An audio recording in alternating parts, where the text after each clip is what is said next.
Hello friends, welcome back to our channel Learn with Nishman.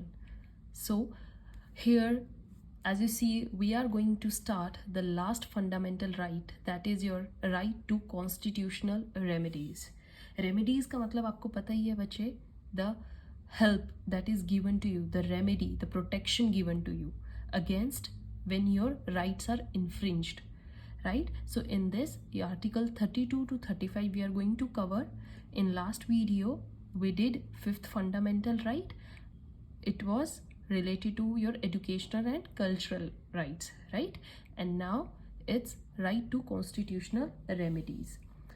देखिए बच्चे क्या था, until our basic rights are not protected, right, they are of no use. हम अगर किसी भी चीज़ को मार्केट में लेने जाते हैं तो सबसे पहले हम उसकी प्रोटेक्शन की बात करते हैं. If we buy a car we talk about its insurance, right. If we buy a jewellery तो हम उसकी सेफ्टी के बारे में सोचते हैं. The same way for the protection of our constitutional rights we have been provided with certain safeguards, right. वो safeguards, वो प्रोटेक्शन क्या है, that are these constitutional remedies. Okay, constitutional remedies are the protection, or you can say safeguards, given to us by our constitution, right. तो fundamental rights की protection के लिए constitution में mainly आप अगर देखेंगे तो 4 प्लेसेस पर बात की गई है, राइट. 4 प्लेसेस पे हमें देखने को मिलेगा that we talk about protection of fundamental rights. Firstly article 13. Article 13 में आपने पढ़ा था जिसमें जुडिशियल रिव्यू के बारे में था, राइट. जुडिशियल रिव्यू के बारे में पढ़ा था हमने रूल ऑफ लॉ के रिगार्डिंग.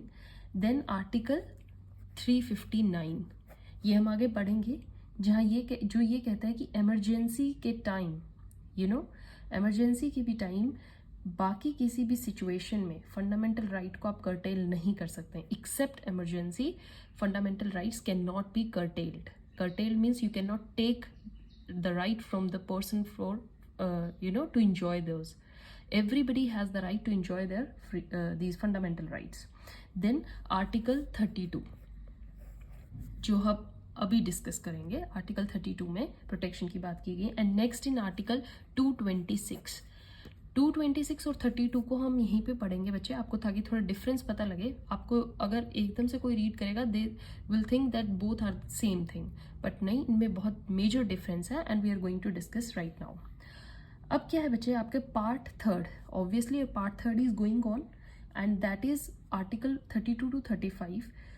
सो आर्टिकल 32 जो कि फंडामेंटल राइट्स के प्रोटेक्शन के बारे में बात करता है, खुद भी एक फंडामेंटल राइट है, राइट. सो जो हमारा आर्टिकल 32 है ये प्रोटेक्शन भी देता है अगेंस्ट व्हाट, पार्ट 3 के कोई भी फंडामेंटल राइट अगर आपके हार्म हुए हैं तो उसमें आपकी प्रोटेक्शन 32 देगा. And it also part of this part 3. So it is also a fundamental right itself, as well as it gives protection against infringement of fundamental rights. So what a beauty our constitution has, right.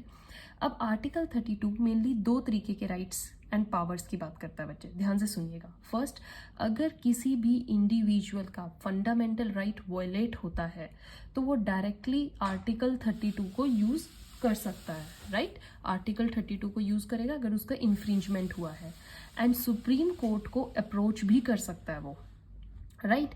तो this is given in your article 32. Second thing, article 32 supreme Court को यह power देता है, देखिए individual को क्या power दी है, that you can approach to supreme Court, और सुप्रीम कोर्ट को क्या पावर दी है कि वो फंडामेंटल राइट की प्रोटेक्शन करने के लिए in Indian constitution we have 5 types of writs, right. Writs को इशू कर सकता है कौन, सुप्रीम कोर्ट. सो आर्टिकल 32 इसी वजह से सुप्रीम कोर्ट को protector and guarantor of fundamental right कहता है, क्योंकि वो सुप्रीम कोर्ट पर कंप्लीटली बेस्ड. आर्टिकल 32 को आप कब यूज करोगे, जब फंक्शन कौन करे, Supreme court. That's why Supreme Court को क्या बोला गया, protector and guarantor of fundamental rights, right. Dr. B.R. Ambedkar have said this article as heart and soul of constitution. and that's very true, because somewhere if you have fundamental rights and no assurance of their protection, they are of no use. That's why Article 32 is the very base of our constitution. अब writs issue करने की जो power Article 32 में है, exactly the same powers have been given to High Court in Article 226. That's why they seem similar. तो 226 में high court के पास है, 32 में सुप्रीम कोर्ट के पास है.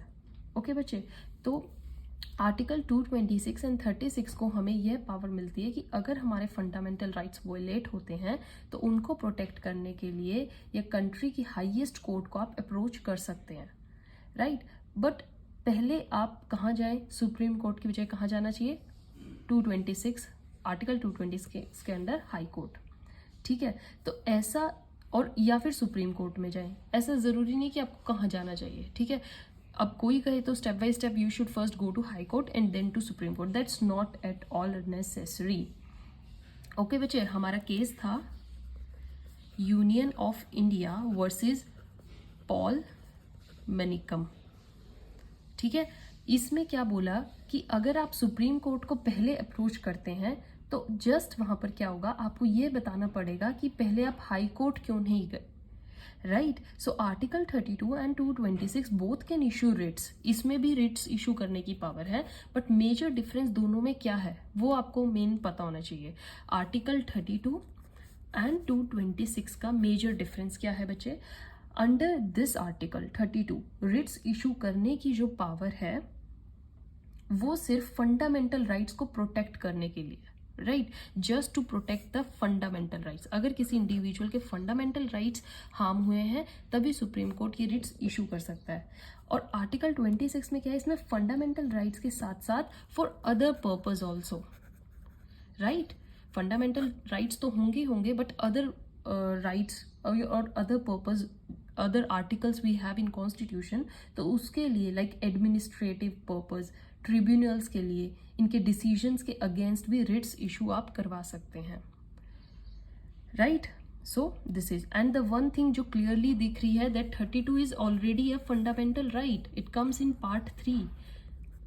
Okay, and 226 is not your fundamental right. आप इसकी डिमांड ऐसे नहीं कर सकते कि it's your inherent fundamental right, not at all. So article 32 is in your part 3 of Indian constitution. अब बात आती है बच्चे, जो ये रिट्स होती हैं 5 टाइप्स की, ठीक है, इनके बारे में हम डीप डिस्कशन करते हैं. So 5 types of writs in our constitution under article 32 are, the first is habeas corpus, right, next is mandamus, third is prohibition. अच्छे से फ्लो चार्ट बना के आना बच्चे, एग्जाम में अगर क्वेश्चन आता है, और बहुत चांसेस होते हैं क्वेश्चन आने के, because it's theoretically very strong question, right. And also ये आपका मार्क्स बड़े लेके आता है. अगर ये क्वेश्चन आपका 12 या 13 मार्क्स का आता है, तो अगर आपने परफेक्टली डायग्राम्स ड्रॉ करे हैं और फिर पर्टिकुलरली एक एक रिट को समझाया विद एग्जाम्पल, तो आप definitely you will get a good score. Then quo warranto, and the last one is certiorari. Now let's discuss one by one what your first writ says. First is your habeas corpus. So habeas corpus का meaning क्या होता है बच्चे? To have a body, right? To have a body or to produce a body. ध्यान से समझना बच्चे, it is the most powerful and usable writ. बहुत यूज होती है the first writ, that's why it's come on the first place and the very useful one. How, इसमें क्या होता है बच्चे, अगर कोई पर्सन है जिसे स्टेट इलीगली डिटेन कर लेती है, राइट, एनी पर्सन, और जिसका इलीगली डिटेनमेंट किया जाए, तो वह इंसान खुद या उसके रिलेटिव्स या कोई उसका friend writ of habeas corpus को यूज कर सकते हैं, दिस रिट को, in which case when he is illegally detain. ठीक है, आप ये रिट यूज करते हैं तो सुप्रीम कोर्ट या हाई कोर्ट स्टेट अथॉरिटी से फिर पूछती है कि आपने किस बेसिस पर इस पर्सन को आपने डिटेन किया था। अगर रीजन इज अनरीजनेबल, राइट, अगर सुप्रीम कोर्ट और हाई कोर्ट अकॉर्डिंगली उनको ये लगता है कि रीज़न अनरीजनेबल है, विदाउट एनी रीज़न पर्सन को डिटेन किया है, तो इस पर्सन को डिटेन से बरी किया जाता है या इसको डिटेन ख़त्म कर दिया जाता है। समझ में आए बच्चे? इन 4 कंडीशंस में we can not use writ of habeas corpus. अब मैं आपको कुछ 4 कंडीशंस बताऊंगी, इन कंडीशंस में आप रिट ऑफ हेबियस कॉर्पस को यूज बिल्कुल भी नहीं कर सकते। What are those? The very first is if detention is lawful, right, detention ही अगर लॉफुल किया गया है।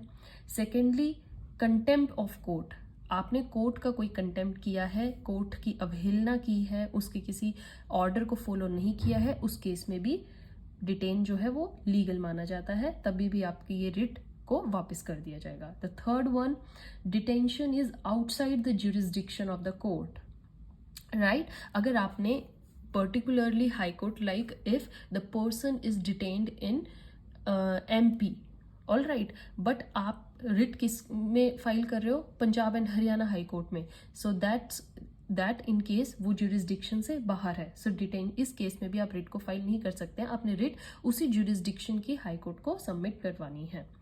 All right, the fourth case is last one, if detention is by competent court, अगर कोर्ट ही कॉम्पिटेंट है, राइट, जो court ने जिसको आपने वो किया है, उसको डिटेन किया है, वो कॉम्पिटेंट है, also then you can not use writ. समझ में आया बच्चे? अगर आपको हेबियस कॉर्पस की गाइडलाइंस अच्छे से करनी है, there is the case Rudal Shah versus state of Bihar, बहुत बढ़िया केस है, रीड इट आउट, आपको हेबियस कॉर्पस को परफेक्ट मीनिंग समझ में आएगा।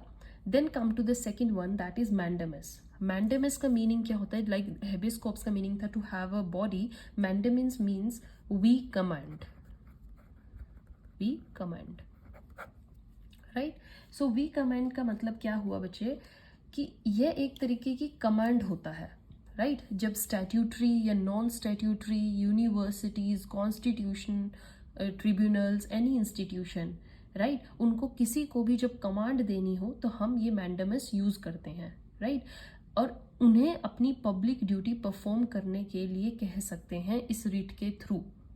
अगर किसी पर्टिकुलर पर्सन की कोई भी ऐसी पब्लिक ड्यूटी, मतलब उसके लिए जो पब्लिक ड्यूटी बनती है इन इंस्टीट्यूशंस की, and if they are not performing, he can file a writ in supreme और high court to make them to perform that particular duty. और इस रिट के थ्रू हम किसी भी पब्लिक ऑफिशियल को उसकी पब्लिक ड्यूटी परफॉर्म करने के लिए कह सकते हैं, right, to perform public duty.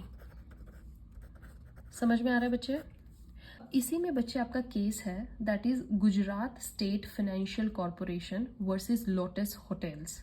Okay, Gujarat state financial corporation versus lotus hotels, ठीक है। इस केस में जो फाइनेंशियल कॉर्पोरेशन है, दिस वन GSFC, उसने लोटस होटल्स के साथ एक एग्रीमेंट किया था जिसमें कहा था कि हम फंड्स रिलीज करेंगे ताकि आप अपनी कंस्ट्रक्शन के काम को फर्दर कर सकें। बाद में वो फंड्स रिलीज नहीं करते हैं, ठीक है, ये अपने फंड्स रिलीज करने में लेट कर देते हैं, तो लोटस होटल्स जो है गुजरात हाई कोर्ट में फाइल करते हैं। क्या फाइल करते हैं? वो इशू करते हैं दिस रिट। तो high court issues writ of mandamus और कहता है कि GSFC को जो पब्लिक ड्यूटी है इसे करनी चाहिए थी, ये पब्लिक ड्यूटी थी, वो परफॉर्म करे इसको, राइट, क्योंकि उनके इस फाइनेंशियल डिसीजन से किसी की कंस्ट्रक्शन वर्क रुका हुआ है, राइट। इस रिट को अप्लाई करने के लिए एक कंडीशन है, that there should be a public duty, public के लिए एक ड्यूटी बनती हो, वो जरूरी है। अगर if there is no public duty then court can not issue mandamus, right. Now we are going to discuss the certiorari, right, first certiorari. So certiorari क्या होता है बच्चे? Its meaning is to be certified, fine, to be certified. इस writ को के through जो supreme court है या हाई कोर्ट है किसी लोअर कोर्ट को कमांड दे सकते हैं कि वो अपने रिकॉर्ड्स को उन्हें सबमिट करवाएं, राइट जो भी उनके पास रिकॉर्ड्स हैं, डॉक्यूमेंट्स हैं, प्रूफ्स हैं, उनको लाए और कोर्ट में सबमिट करवाए। For what? For review. Submit records for review. ठीक है बच्चे, रिव्यू के लिए। रिव्यू में यह देखा जाता है कि कहीं लोअर कोर्ट के जजमेंट्स इलीगल तो नहीं है। वो उनके परफेक्ट डॉक्यूमेंट्स को चेक करके ये पता लगाते हैं कि उनके डॉक्यूमेंट्स में उनकी जजमेंट्स में कोई इलीगैलिटी तो नहीं है। Illegal judgments can be in case if there is excess of jurisdiction, right. Jurisdiction जैसे मैंने आपको अभी पंजाब हरियाणा कोर्ट का बताया, उनकी ज्यूरिसडिक्शन ना हो एंड स्टिल वो कोई भी ऑर्डर पास कर दे तो वो ज्यूरिसडिक्शन के बाहर होगा and this is illegal. If there is lack of jurisdiction, अगर ज्यूरिसडिक्शन का वहां पर क्या है बच्चे, कमी है, मतलब वो केस ज्यूरिसडिक्शन की लैक में आता है। If jurisdiction is unconstitutional, right, जो ज्यूरिसडिक्शन थी वही अनकॉन्स्टिट्यूशनल थी। एंड और if violation of principles of natural justice, अगर नेचुरल जस्टिस के प्रिंसिपल्स को कहीं पे भी हार्म हो रहा हो तो वो भी हमारी सर्शियरी इशू की जा सकती है। If any judgment found to be illegal, right, इसके बाद जब डॉक्यूमेंट सर्टिफाई हो और आप सबमिट करें रिकॉर्ड, और अगर आपकी जजमेंट क्या मिले बच्चे, इलीगल हो, तो उसे खत्म कर दिया जाता है, राइट। हम सर्शियरी से ही चेक कर सकते हैं and after that judgment is all cancelled. आप समझ में आया बच्चे? आप इसके अंदर जो केस कर सकते हैं that was Gullapalli Nageswara Raj, right, that was a very famous case. और एक और आप कर सकते हैं AK Kraipak versus union of India. इन दोनों ही केसेस में रिट ऑफ सर्शियरी अप्लाई किया गया था और इन्हें लोअर कोर्ट्स की जजमेंट्स को इलीगल माना था, इन्हीं केसेस में इलीगल। तो ये बहुत अच्छा है जब किसी पर्टिकुलर पर्सन का फंडामेंटल राइट है और अगर उसको लगता है कि मेरे खिलाफ ये जजमेंट आई है, इलीगैलिटी हुई है due to these reason which I have told you, excess of jurisdiction और lack of jurisdiction, unconstitutional, violation of principles of natural justice, then he can claim this writ under article 32। Okay बच्चे?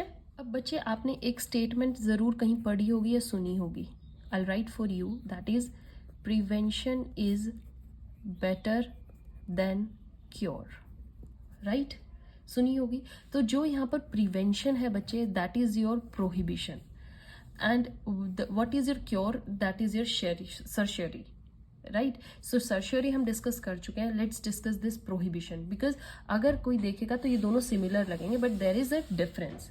What your prohibition says that judgments announce करने से पहले ही अगर आप उनको रोकना या प्रिवेंट करना चाहते हैं तब रिट ऑफ प्रोहिबिशन आप यूज कर सकते हैं। व्हाट? टू स्टॉप और टू प्रिवेंट एनी जजमेंट, ठीक है। सर्शियरी में क्या होती है, जजमेंट ऑलरेडी अनाउंस हो चुकी है, फिर आपको जब पता लगता है it was illegal, then you go for the writ to cancel it.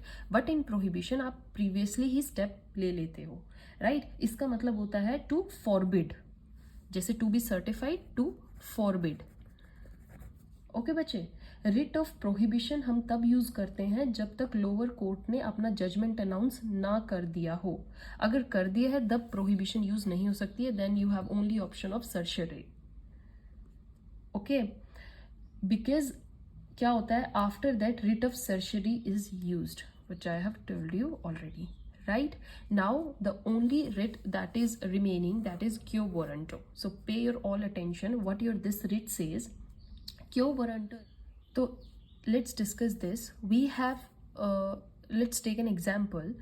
जब आप बच्चे किसी पर्टिकुलर जॉब के लिए अप्लाई करते हो और उसमें क्या होता है, एक बेसिक क्वालिफिकेशन चाहिए, like for if you are applying for the manager post, then you should have an MBA degree, right. That is मतलब आपकी वो एलिजिबिलिटी है, राइट। अगर आपकी वो एलिजिबिलिटी ही नहीं होगी तो आपको उस जॉब के लिए अप्रूव किया ही नहीं जाएगा। The same principle is used in this quo warranto, right. Its meaning is by what authority, by what authority, right. So it says that इस रिट को कोर्ट में किसी भी पब्लिक ऑफिसर से यह पूछा जाता है कि आपने जो पब्लिक ऑफिस लिया है वो किस अथॉरिटी से एज्यूम किया गया है, राइट आपके पास क्या क्वालिफिकेशन है, क्या डिग्री है। द सेम वे जैसे आप जब जॉब अप्लाई करते हो उसमें पूछा जाता है, द सेम वे यहाँ पर भी पब्लिक ऑफिसर से court can ask, right, under what authority they are having that particular public office. अगर उनका टाइटल ही डिफेक्टिव होता है तो उनको उस पब्लिक ऑफिस को छोड़कर जाना पड़ता है, and that's the main thing. Okay, so that's the quo warranto under which a question is asked, right, to the particular authority, under what conditions they are holding that particular office and under whom they are liable to sit there. So agar if it is found that unka title kya hai, title is defective,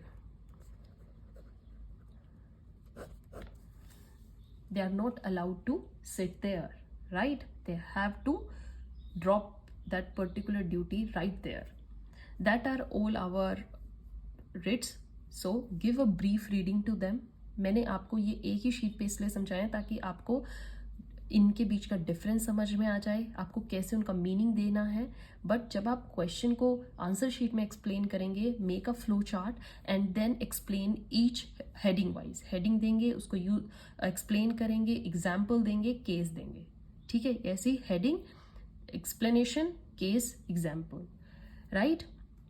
So this is all for your today. Article 32 I have discussed. 33, 34, 35 are your homework, very easy, give them a reading. And in next video we are going to discuss more about this. In next video we are going to discuss public interest litigation, PIL. Okay, very important topic from constitutional point of view, and if you are a law student you should know what it exactly means. Okay, so stay tuned till then, goodbye, have a nice day, thank you.